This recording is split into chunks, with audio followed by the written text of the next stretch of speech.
This What's Working with Cam Marston podcast is brought to you courtesy of Michelob Ultra Beer.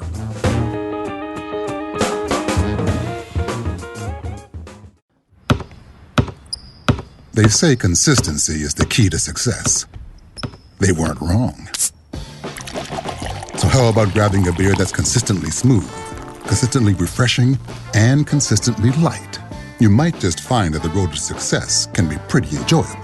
Michelob Ultra, the perfect balance of taste and refreshment, and only 2.6 carbs and 95 calories. It's only worth it if you enjoy it. Enjoy responsibly. Anheuser-Busch Michelob Ultra Light Beer, St. Louis, Missouri.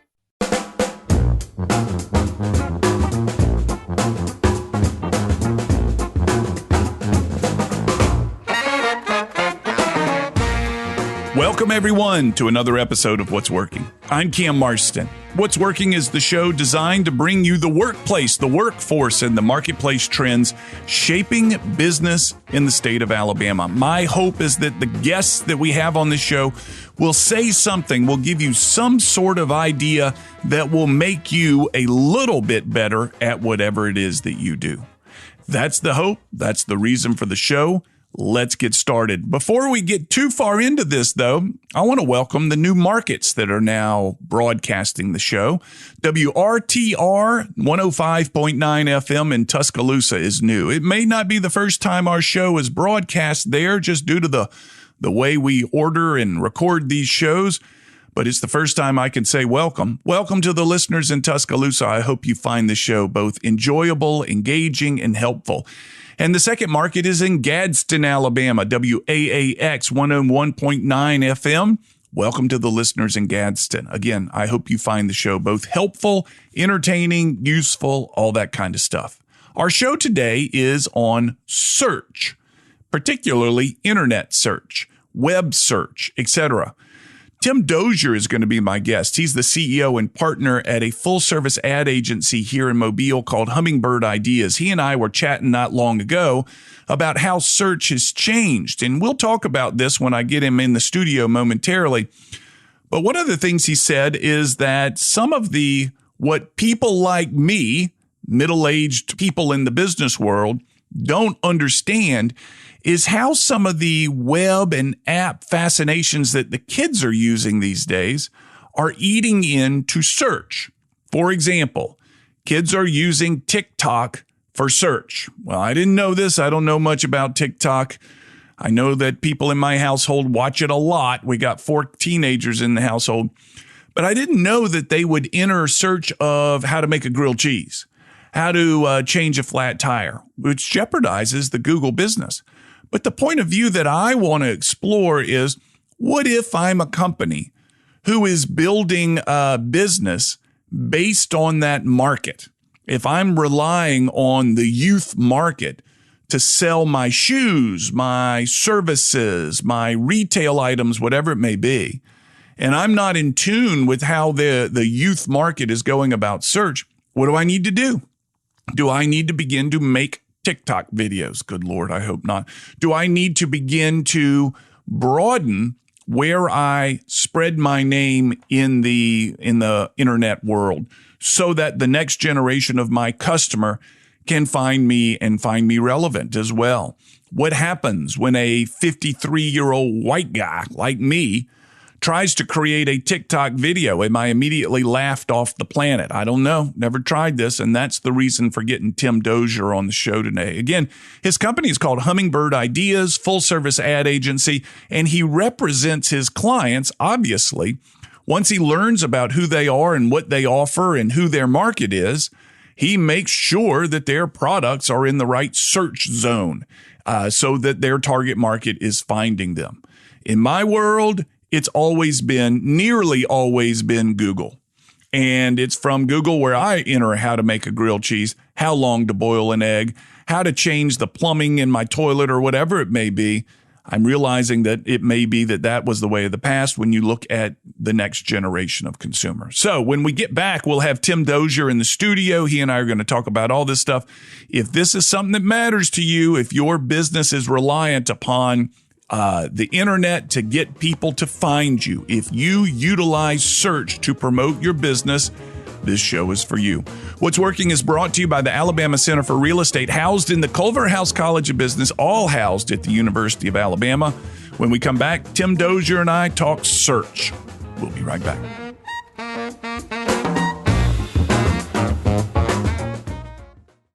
The Alabama Center for Real Estate, better known as ACRE, housed at the University of Alabama's Culverhouse College of Business, is committed to industry engagement and dedicated to shaping the future of real estate through excellence in teaching, research, and service to drive economic and workforce development in Alabama. ACRE and Alabama, a championship collaboration. Learn more at www.acre.culverhouse.ua.edu.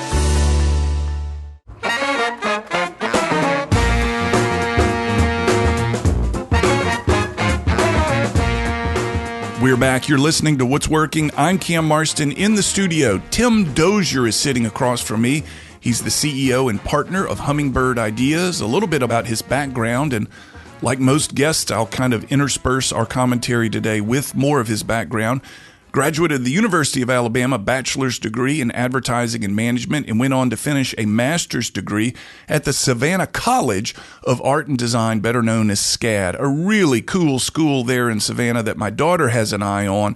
Tim, thank you for your time. Welcome to What's Working. Thank you. Thank you for having me. So many times on this show, I have to I don't know the guest well. However, you and I have been working together for years. You're the chief of my website, and it continues to evolve, of which I'm grateful. Thank you very much. But it was in one of our conversations when you and I were meeting that you were talking about the changing world of search.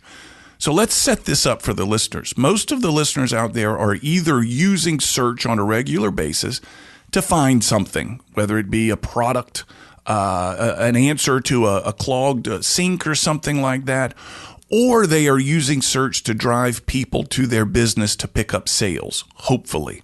However, what you've told me is the world of search is rapidly changing. Let's start there. How is it changing? Well, to start there, you got to think about what search is. This search is just interest-based advertising. And so if you go back prior to people having an iPhone, people having a computer or Google, search was basically the yellow pages. If you were looking for something and you wanted to find it and you didn't know where to begin, you used to look in the yellow pages. You used to see ads. Everyone was listed there for a fee. The ads would be a larger fee, and the yellow pages made a lot of money for decades and decades based off of interest-based advertising. So all search is, when you boil it down, is someone looks for something, someone finds something, and that's how it's functioned for the past 22 years. And it continues. I like the way you put it. Simply, Google initially was the yellow pages on your computer. Exactly. And so that's the way it was, and that's the way a lot of it still is now. They have different products and things that they've put out, but the basis of simple search is still really just the yellow pages. It especially when they took away the sidebar and compiled more of the ad space at the top and bottom of their search algorithm. It became more and more of an ad-based platform, and there still is a lot of organic nature to it, but it's primarily a yellow page function. I search for a pair of shoes. You're going to show me where I can buy shoes and what they are, and I'll decide for myself if I like them or not. Now, we're starting to see shifts, and they came out and talked about the shifts a little bit. As who is they? Google. The VP of Google's knowledge and information organizer, senior vice president, came out and said, TikTok is eating into 40% of their search in younger audiences. So it's always been the case, it seems like, that youth disrupts something that's going pretty well. When you and I entered the marketplace or something, we disrupted something because we preferred it, thought it was cool, and the previous generations thought, gosh, they're disrupting our moneymaker. And that's what's happening again. So my kids and even my wife really enjoy TikTok, but how are they, in my mind, I don't really I don't know a whole lot about it. It's people doing dances on the video screen. But it's more than that, I've learned through the materials you've sent in advance. How is TikTok disrupting search? Well, it's interesting because people do think about it a lot as entertainment, as dances and things like that. But they also are a lot of how-to videos. How do you fry an egg? How do you do a grilled cheese? So a lot of these people, younger audiences, I mean, those are kind of pretty basic things. But they're looking at it through search and. What's the travel destination I might enjoy? What is that pair of shoes that I searched on Google? Maybe I can find someone trying them on and get more details about it. So, a lot of times you look at like the function of what someone's trying to do and almost the psychology behind advertising of like, is it someone who's uninformed about a product? I mean, they're probably going to obviously be looking for more information, somebody to influence them, to show them the message on, what it is that they like about a product or a service versus I already know what I'm looking for. I'm just looking on where I can purchase that. And that's probably where you see like Google's function is and where it will, stay at a component, but it's not really like something out there that is entertaining someone while they're selling them, which is really what advertising's always been about. So the TikTok, these are people. Are they being paid to try on the shoes or being paid to eat at the restaurant and commenting on their phone while they do it? So, I mean, there's a variety of that. Some of them probably, if they're influencers, and we've heard that, the ups and downs of influencer marketing for years now. If they're influencers, there's a good chance they probably are. The thing about the TikTok platform that is more interesting than a lot of these other online markets is you don't have to have a TikTok account. You can just place media on it without, even being involved in it. So if you wanted to place, a spot on, cable TV, you just do it. You don't have to watch that channel. With TikTok, it's the same way. You can place an ad if it fits your market. And again, it's not, when we sit down and look at a media mix and things like that, it's got to fit your market. So if your market is selling, wheelchairs or arthritis cream, you're probably not going to advertise on TikTok. But if you're selling shoes and trips and things that young professionals right out of college might be more interested in, then that's things that you would want to probably put into your media mix. So there are quickly two implications for this. Number one is me as someone searching. And my traditional role has been to go to Google and enter something in the Google search bar and get me the idea. I think what I'm hearing you say is that is saturated now. It's not giving me authentic results. The second implication is if I'm trying to push product, if I've got something that I want people to sell. We had a guy in here a couple weeks ago who was selling a microbrew, and if he wants that, let's say, 21-year-old market to find it, he's not going to put it on Google because it's just old people like me who look at a microbrew and say, that would taste good, but the calories, Lord, the calories. They're going to put it on, perhaps, TikTok. So I want you to address, what does this mean for me as the Google searcher, and what does this mean for my listener who is trying to advertise their stuff to a young marketplace? So okay, that's a good example. Let's stick with that. So if you've got a microbrew, you're going to have an array of audiences. So it's not just going to be the younger audiences that's digging into this search share that we see right now. It'll be, me, you, people of all ages that enjoy a microbrew. Maybe has a lot of calories, but you can have one. It's not. And go to bed early. Yeah, there you go. After Jeopardy. Yep. But no. So it's going to have an array. So you still want. You still want it in your mix of things. You don't want it to not be there right now because it's one of those things where I personally don't think it's going to go away. It's just that it's not. It's being shifted a little bit, and this is probably a good point to shift to Facebook. Facebook, I think, is in serious trouble.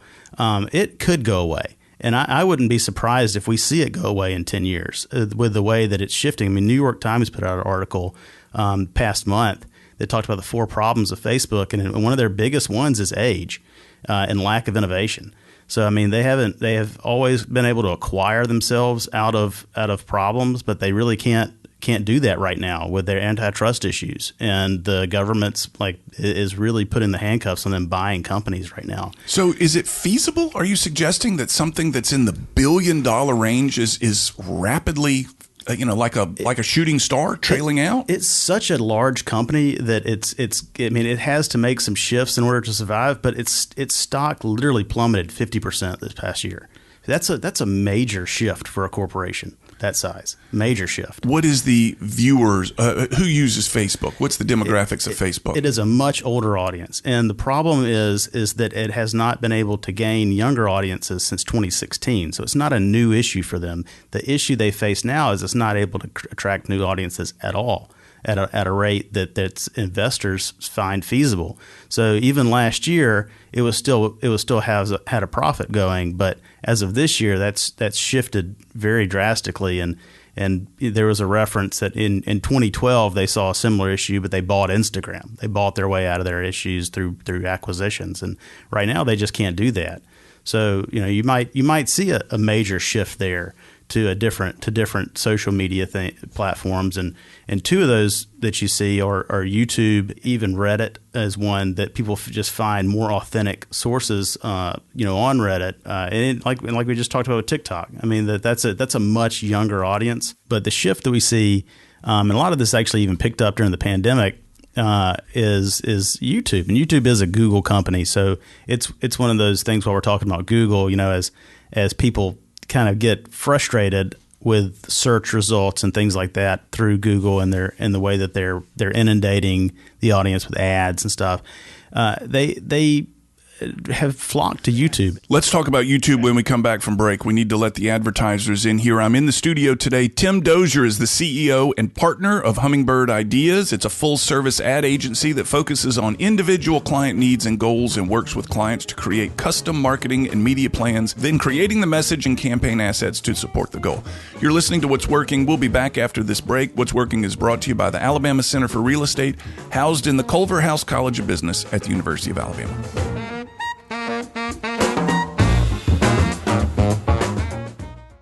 Sitting with Cajun Mike, owner E3 Termite and Pest Control. Cajun Mike, there are people I know that think their house is fully protected because there's some bait stations around the house. What's your thoughts? My thought personally is bait stations do work. However, I do not believe in them as a standalone product. What else do they need? We do 3, 4, sometimes 5 or 6 treatments on the house. We will do a true liquid perimeter treatment. We do hollow void treatments, and we use bore care on wood when we can access it. It's a thorough treatment, top to bottom, it sounds like, much more so than the bait station. That is correct. How do they find you, Cajun Mike? They can find me at 251-850-PEST or e3pest.com. e3pest.com. Customer service never goes out of style. In fact, I think it's safe to say that customer service is more valuable and more important now more than ever. Hi, this is Cam Marston. One thing that my over 200 episodes of What's Working has taught me is how important customer service is to building and maintaining a thriving business. It's the growing need for customer service that's led me to partner with one of the state's leading customer service trainers to create our program called Delivering 5-Star Customer Service. Your team will get one 90-minute training session per month for 6 consecutive months. Each session builds on the skills learned the previous month, allowing your customer-facing teams to practice before moving on to the next lesson. And the 6 lessons address everything from appearance to electronic communications to conflict resolution to maintaining a service mindset. Our program travels and is delivered in person at your workplace, nothing virtual. You simply can't practice the level of the skills this course teaches virtually. For more information, email me, cam@cammarston.com, and let's schedule a time to talk.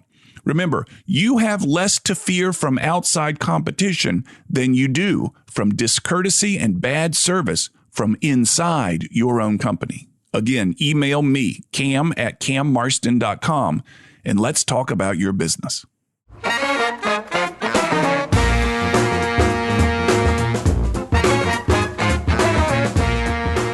We're back. You're listening to What's Working. What's Working is brought to you by the Alabama Center for Real Estate at the Culverhouse College of Business, all housed at the University of Alabama.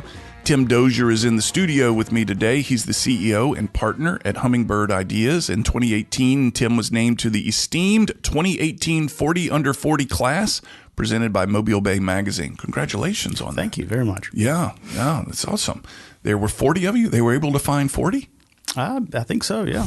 I find 40 every year. Yeah, that's good. So when we went into break, we were talking about YouTube and the search that's being created by, or that YouTube is serving as a search engine. Now, I spoke to a guy not long ago who said his kids turn on YouTube Kids, and that's all they watch. They don't watch anything other than YouTube Kids as their pacifier that these young kids utilize. Tell me what's going on in YouTube and what these listeners need to know about that. Well, that guy, that might have been us talking. Was it? Yeah, that's my kids, and it's when we were kids, you would wake up on Saturday morning and you would have just a plethora of cartoons, and I remember distinctly Pee-wee's Playhouse was one of the things that was, that probably ages myself a little bit right there. The word of the day.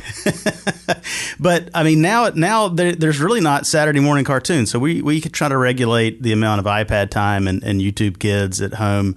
And so they get it on the weekends, but that is the go-to. They get up Saturday morning, and that is their Saturday morning cartoons is YouTube Kids. And so it was kind of a number that you see shot up in the past 2 years, really in the pandemic. And it's not just kids with this; it's just become a TV channel of content because it's one of the largest content platforms out there.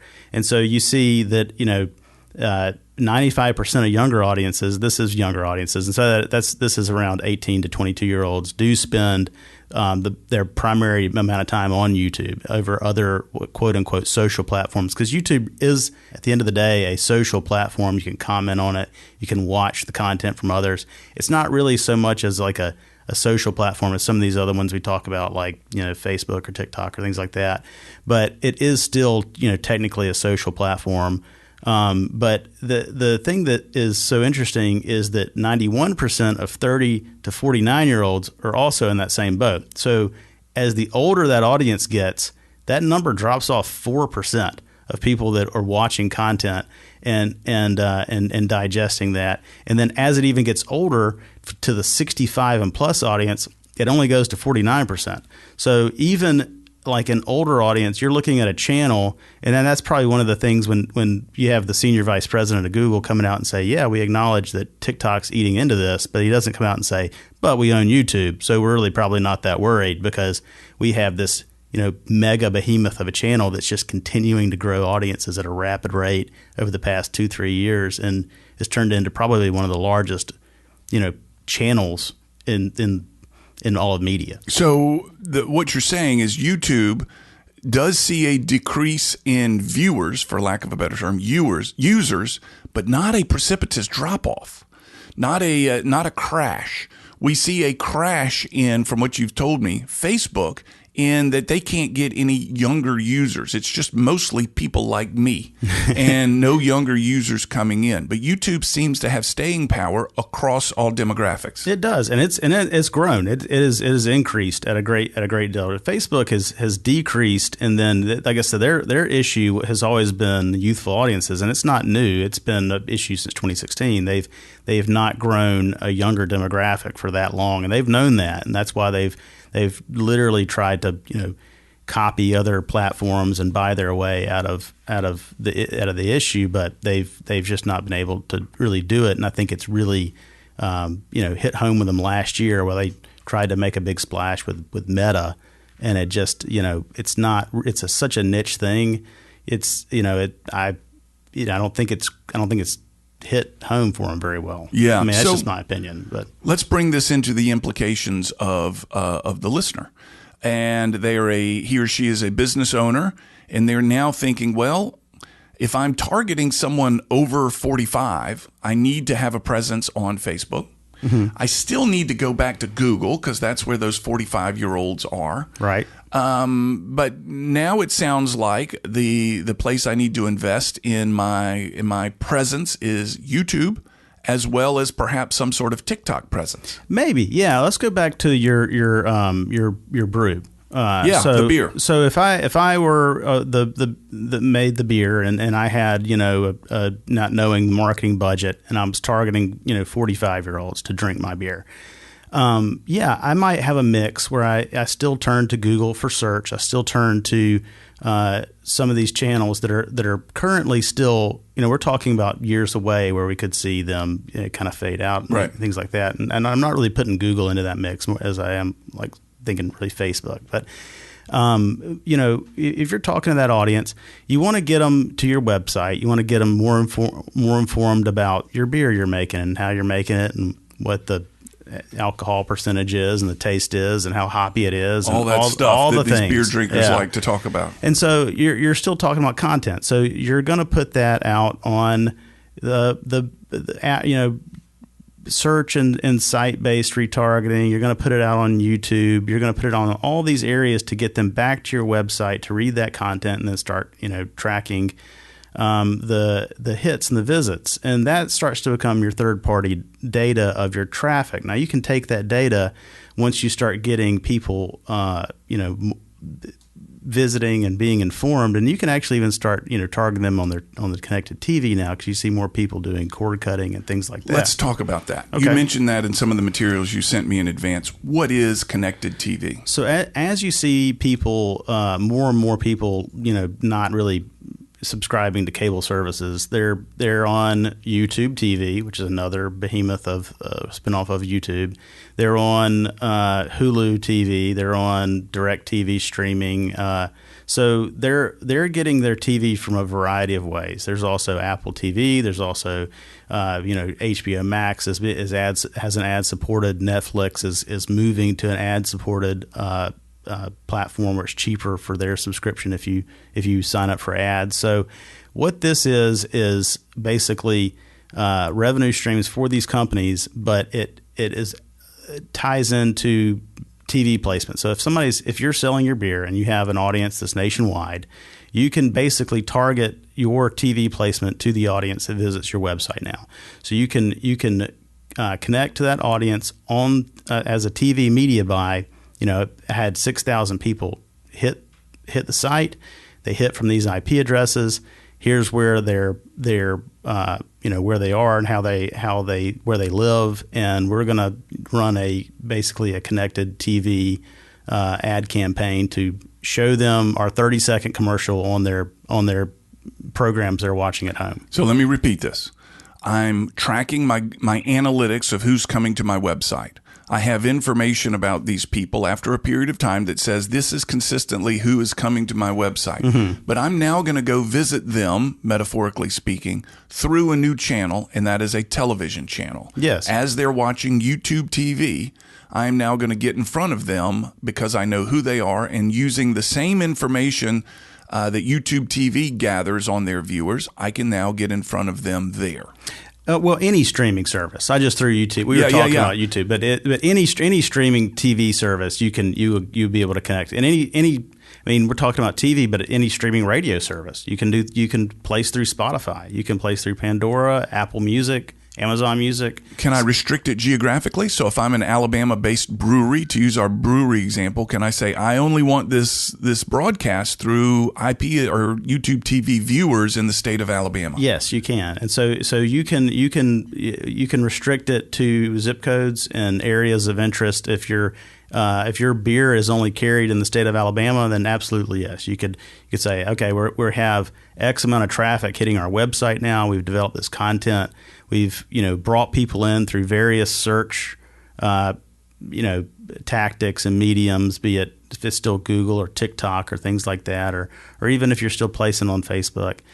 So it depends on that audience, and it depends on what they're searching for and what they're looking for and how you're targeting them, and then getting them back to the website to do repeat reinforcement messaging, and then basically sell them your beer. Is what you want at the end of the day, and tracking sales numbers and how it relates to your ad budget. Real quick, prioritize for me before we go to break. We've got Google, we've got YouTube TV, we've got all these different things.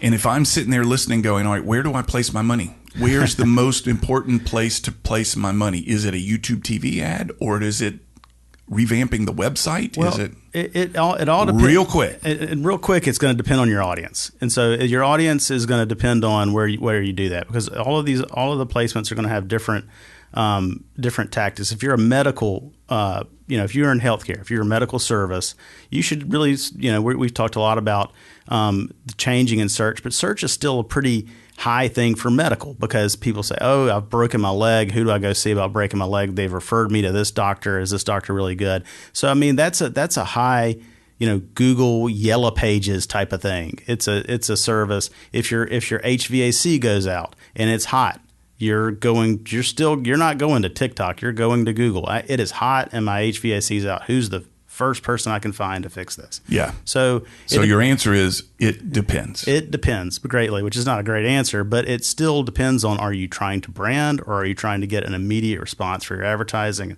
Who's your age group, and what's the messaging that you want for them to take away? And all very complex. We're in the studio today. Tim Dozier is CEO and partner at Hummingbird Ideas, well-versed in the creation of all forms of marketing.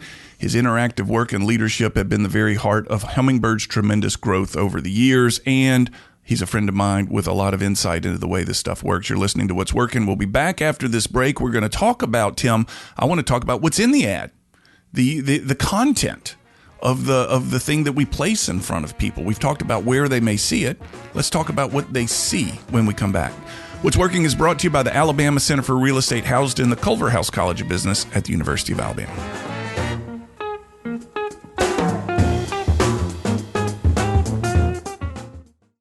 The Alabama Center for Real Estate, known as ACRE, strives every day to be a valued resource that supports and promotes Alabama's real estate industry and promotes economic and workforce development across the great state of Alabama.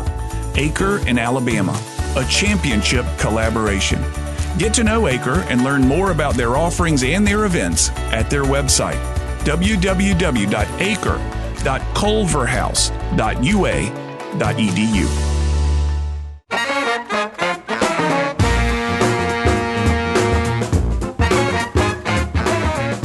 Tim Dozier is the CEO and partner of Hummingbird Ideas here in Mobile. He, pulling more things out of his bio here.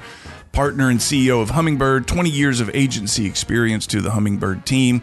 Graduated University of Alabama, as well as a master's degree from the Savannah College of Art and Design. Only the second person I've ever met that graduated from SCAD. What's Working is brought to you by the Alabama Center for Real Estate, Culverhouse College of Business, University of Alabama. Tim, before the break, we talked about many different ways people can find things online now. Search and all the different venues or channels through which they can search. I still have a feeling that the content of what they find, regardless of the channel through which they find it, remains most important. In other words, you can pay, $2 million for a Super Bowl ad, and that's just for the placement of the ad.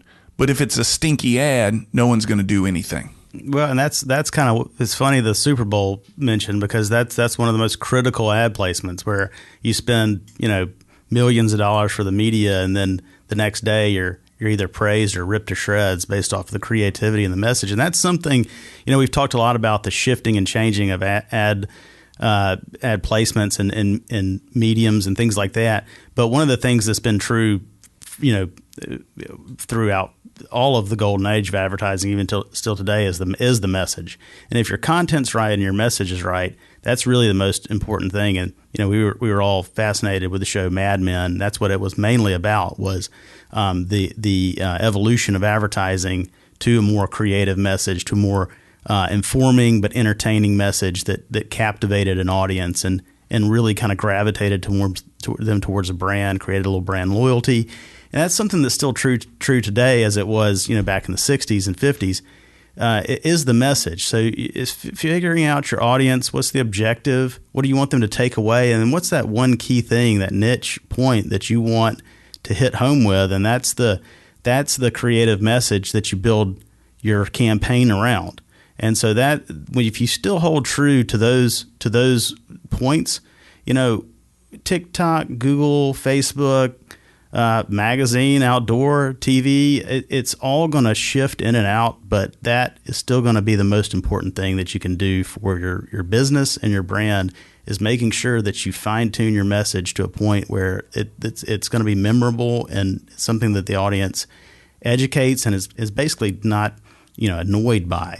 Not annoyed by. So my experience is, well, first, a lot of the listeners are small business owners. They're not entirely small business owners, but when my experience dealing with a small business owner, he or she wants to control the message of the ad. My experience is also, and I'm thinking about myself here, they're very much too close to the product or to the company or to what it is that they think they do.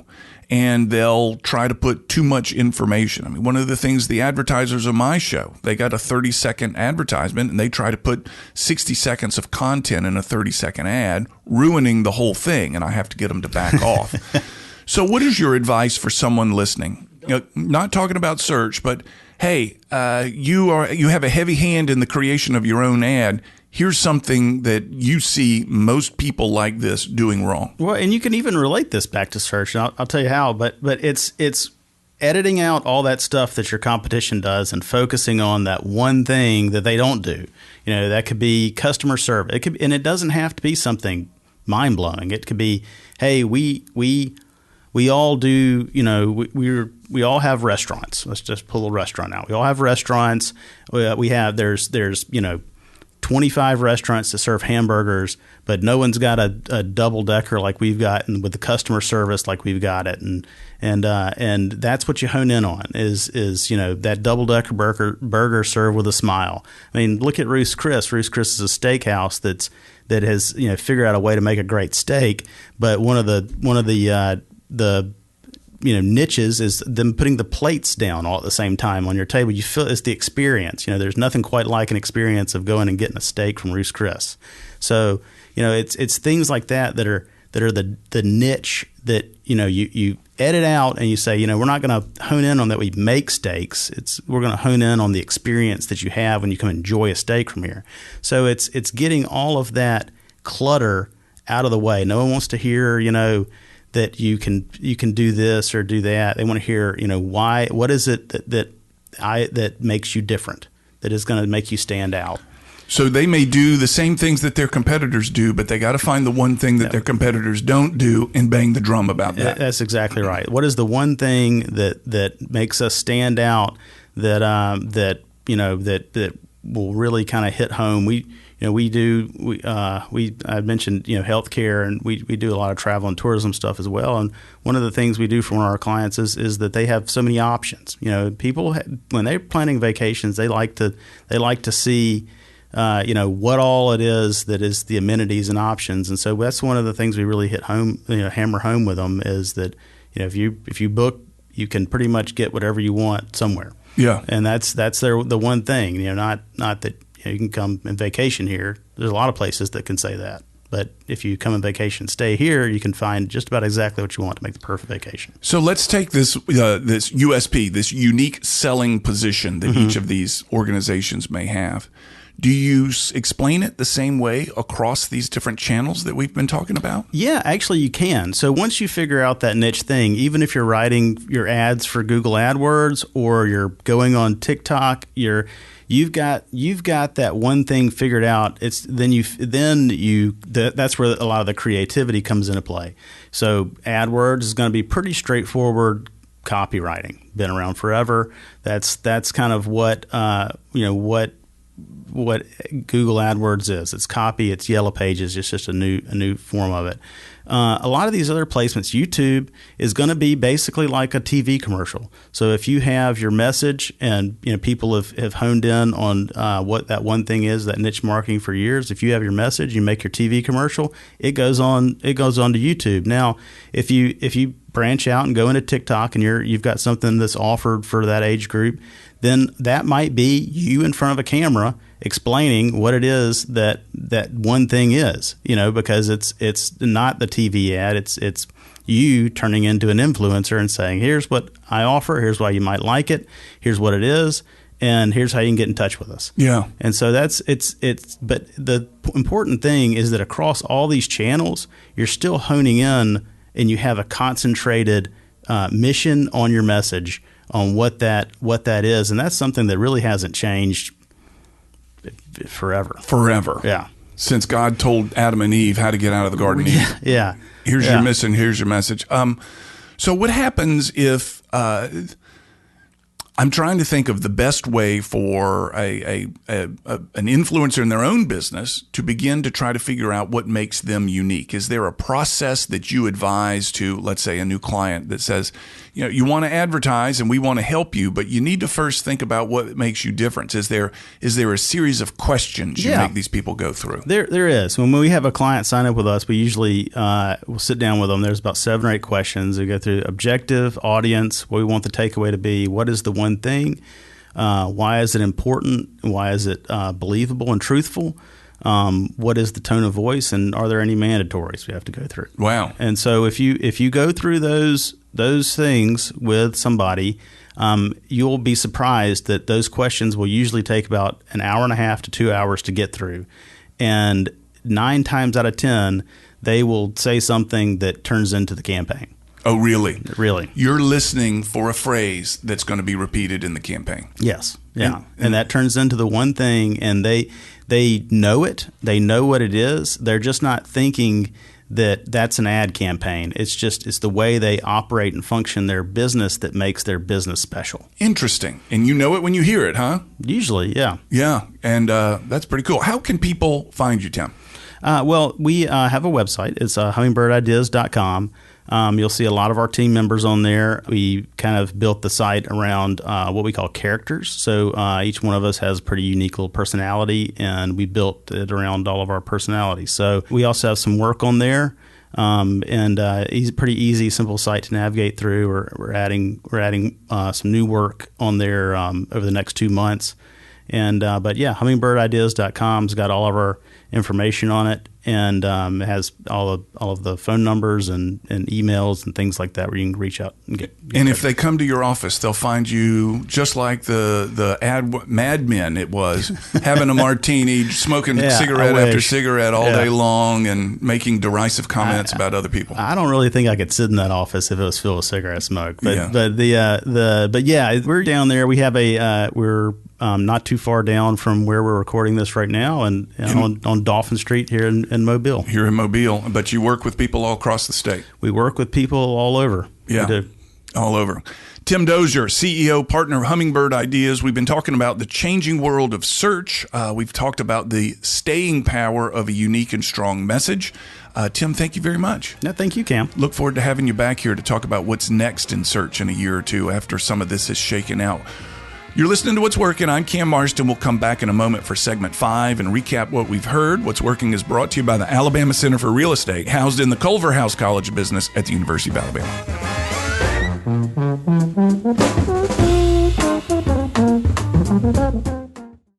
This is Bill Wasden, labor and employment attorney at Burr and Forman. With offices across Alabama, our attorneys are keenly aware of employment situations in a state with under 3% unemployment. Employers have faced many obstacles over the last 2 years, and new processes and policies must be in place to ensure you're setting clear expectations for your employees. We've created a list of the top 5 legal and operating issues facing employers in 2022 that will, ultimately, ensure your company is prepared for a data breach, the Great Resignation, new presidential executive orders, or potential overtime rule changes. Reach out to me at bwasden@burr.com, that's BURR.com, or my partner, Katie Willis, kwillis@burr.com, for this information. Burr attorneys are here to help you with your labor and employment law needs. No representation is made that the quality of the legal services to be performed is greater than the quality of legal services performed by other lawyers. This is Cam Marston in the studio with Cajun Mike. Cajun Mike, what's going on at E3 Pest Control? What you guys doing today that's different? Well, what we're doing different is we are treating homes that have spray foam installation, and we're able to give them a full bond, whereas other companies are not able to. How does the treatment work with the spray foam? Basically, we spray the spray foam with Boar Care. Boar Care absorbs into the spray foam and prevents termites from landing on it and creating an above-ground carton. Is there any restrictions or limits to how you can do this, or is it any home with spray foam? Basically, any home with spray foam. How do they find you, Cajun Mike? Find me at 251-850-7378 or e3pest.com. That's e3pest.com.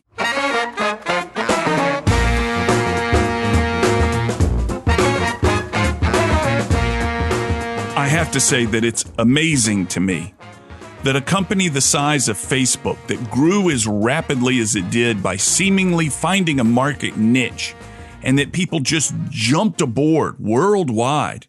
It's just amazing to me that, as Tim predicted, it could be out of business within the next 10 years. An extraordinary flash in the pan. Will that happen? Who knows? I know that my peer group, again, I've said this in the introduction, say it again, the middle-aged person, guy, male, female, I think it's all middle-aged people. That seems to be where most of us do our social media. And the fact that the youth aren't embracing it, that that's what mom and dad do, is a crisis point, perhaps. That may be extreme, but a crisis point for an organization like Facebook. If they don't capture the youth, they become irrelevant.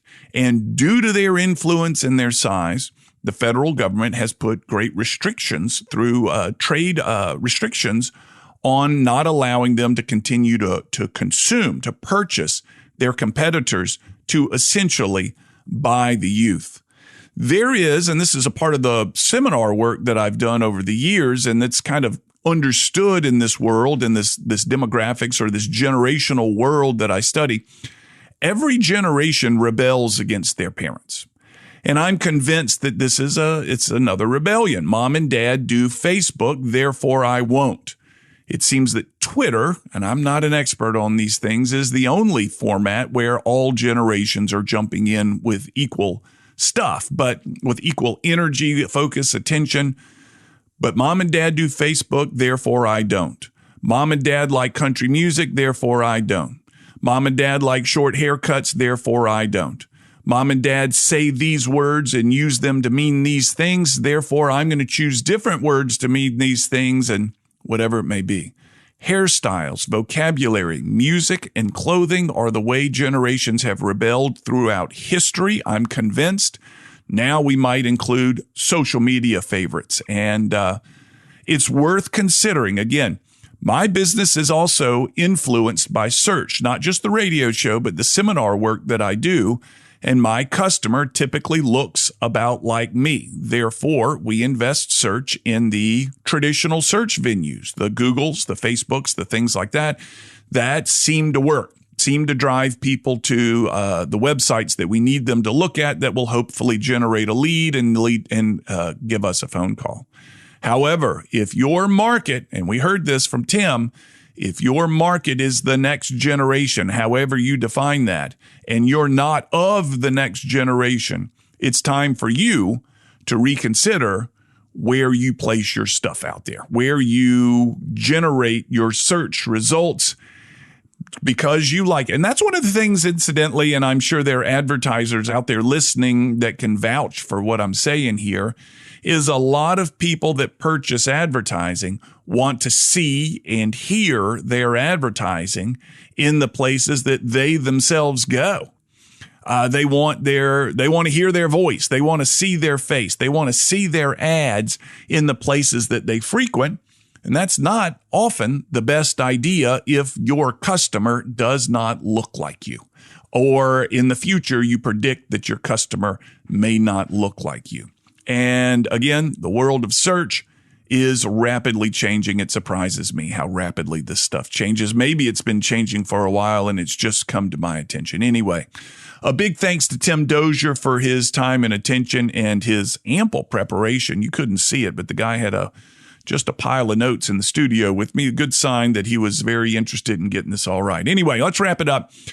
What's Working is brought to you by the Alabama Center for Real Estate, housed in the Culver House College of Business, all housed at the University of Alabama. I want you to find, if there's somebody you know that needs to hear this show, that you feel like is in jeopardy from their own search efforts, send it to them. And you can find this show at whatsworkingcam.com. Again, that's whatsworkingcam.com. If you have show ideas, send them directly to me at cam@whatsworkingcam.com or cam@cammarston.com. You can find a place on the site to enter your notes. The show is produced by Ion Digital. Have a good week, everybody.